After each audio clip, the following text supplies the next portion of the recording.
Hey, it's me, the Rhino, Survival Skills 101. This is my wife, Mrs. Rhino, and this is her hand. I love this hand. And as you can see, this hand has gotten burned by grease yesterday. Oh, look at how it's already bubbling up right there. Oh, this poor lady. Anyway, I hate to put a positive spin on everything, and she'll punch me later. However, this is a great time to talk about the use of Medi honey for wounds and burns. And over time, we're going to check out how this helps Mrs. Rhino's poor hand. Oh, you poor thing. You know, I think Medi honey is something that every prepper should have in their first aid kit. My buddy is a wound care doctor, and he specializes in burns and wounds, and he has run the gambit of wounds that he has seen. And I asked him, hey, what's something over the counter that you could use in a stuff hits the fan scenario where you don't have to have some kind of prescription medication? And he said Medi honey. He said doctors now have been using this quite successfully in treating wounds and burns, and this is something that he uses. So he gave me once one of these dressings, and I also went online and got some of this Thera honey. And now that Mrs. Rhino has burned her hand, we're going to put this to use and see how it goes. One thing that Mrs. Rhino is allergic to is sulfa, and there's a lot of burn care medication that has sulfa in it. She's allergic to it, so if you're allergic to sulfa, this is something that you could probably use that will help you out. Now, the Romans have been using this for thousands of years as a way to treat their wounds, and like I said, doctors have been using this now in the wound care field. So I highly urge you to pick some up for your medical kits. Where can you get it? You can get it on Amazon.com. Anyway, this is going to take several days because we're going to put this on here.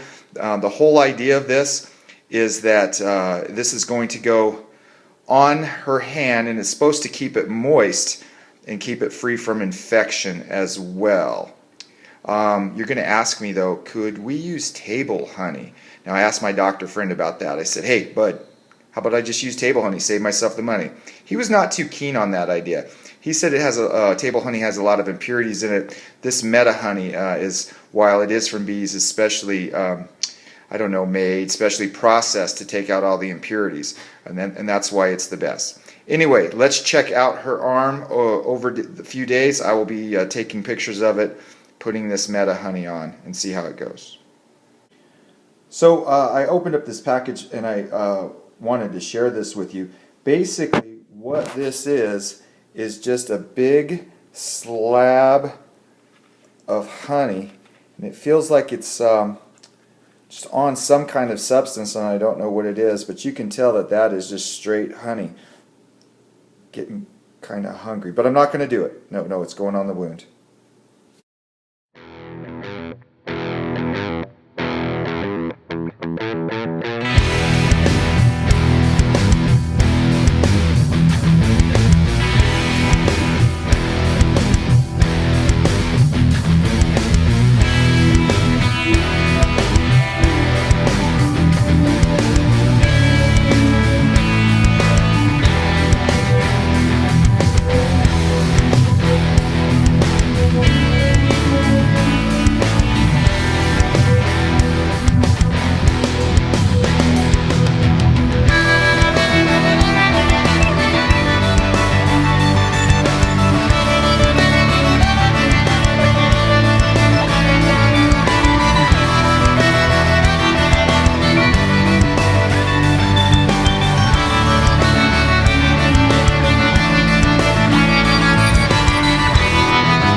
So this video took about, I don't know, a month to do on her hand, and here are some of the lessons that I have learned.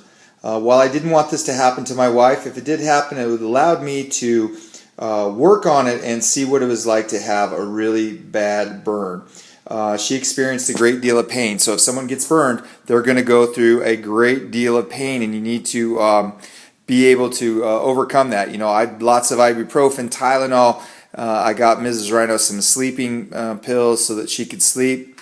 We had a doctor friend talking to us too about what's going on and what's working, so we kept some of these ideas. The honey worked great. I thought the honey was really very effective. I think it's more effective when the wound is new. After the wound closes or the burn starts to get new skin, I felt the Vaseline worked really well. So remember that the Vaseline works well. You need non-stick pads to put on the burn.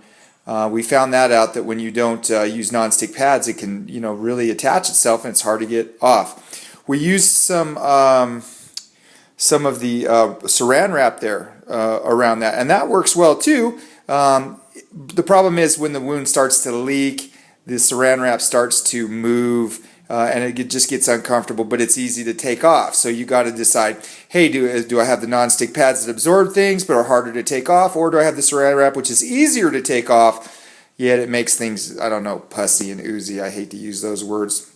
I also found out that you need to have a lot more supplies on hand of gauze, the stick pads, a lot more of those things than you think that you actually do. So whatever you need, whatever you think you need to double it, because it takes a lot of time to constantly be changing that up and changing the wound or changing the bandages on the wound.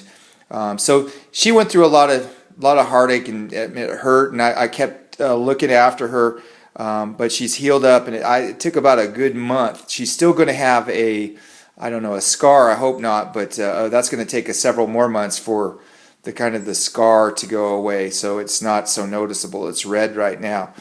So anyway, there you go. That's a month of taking care of Mrs. Rhino on her burn. It's not something you want to go through, but in a scenario where the stuff hits the fan, you could be taking care of somebody that has a burn, and I'm going to tell you, you need to know what to do. And I hope that this video has helped you. This is what Mrs. Rhino's arm looks like after a month of recuperation. As you can see, it's still red. One thing I want to mention is you always want to put sunscreen on it if you go outside, because we don't want the sun to discolor it. Anyway, Mrs. Rhino, did you have a fun time doing this video? Did you just really do that? This is a family program. What are you doing? Okay, wow. Hey, if you like what we're doing, subscribe to our channel. Give us a like. Why are you smiling? Give us a like for Survival Skills 101. I'm your buddy, the Rhino. Are you prepared to look forward? Oh, thanks for the help. That's nice.